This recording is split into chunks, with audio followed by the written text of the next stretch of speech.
L-aħbar li l-aħwa George u Alfred De Giorgio ġew ikkundannati 40 sena ħabs wara li fil-bidu tal-ġuri fil-qorti ammettew l-involviment tagħhom fil-qtil ta' Daphne Caruana Galizia f'Ottubru ta' 5 snin ilu, ġiet irrappurtata b'mod prominenti fil-midja internazzjonali.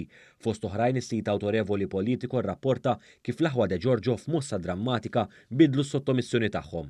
Dan wara li l-ġimgħa l-ewwel ċaħdu l-akkużi fil-konfront tagħhom u aktar tard matul il-ġurnata wieġbu ħati għall-akkużi miġjuba kontrihom. Il-politiku jsemmi wkoll ir-reazzjoni tal-Prim Ministru dwar dan il-każ li ta' bilħaq qed issir ġustizzja kemm mal-familja ta' Caruana Galizia u ma' Malta.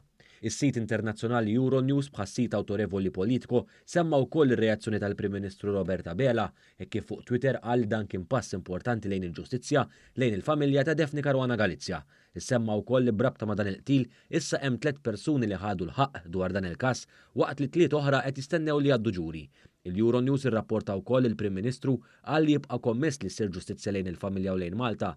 Is-sit internazzjonali Al Jazeera irrapporta wkoll dwar dak li qal il-Prim Ministru Roberta Bela li semma li dan hu pass il quddiem f'dan il-każ li jirrappreżenta dan il-kapitlu iswed fl-istorja ta' pajjiżna. Dan is-sit semma wkoll li dwar dan il-każ Vince Muscat magħruf bħala l-Koħħu ingħata sentenza ta' 15-il sena ħabs fi frar tas-sena l-oħra. Is-sit internazzjonali Reuters irrapporta li kif kollox 4 persuni issa ammettew l-involviment tagħhom fil-qtil ta' Daphne Caruana Galizia. Irrapporta wkoll biżvolta li seħħet fl-ewwel jum ta' dan il-ġuri is-sit internazzjonali BBC fejn qal li l-aħwa De Giorgio u Alfred De Giorgio ammettew l-involviment tagħhom fil-qtil ta' Caruana Galizia ftit tas-sigħat wara li wieġbu mhux ħati għall-akkużi miġjuba kontrihom.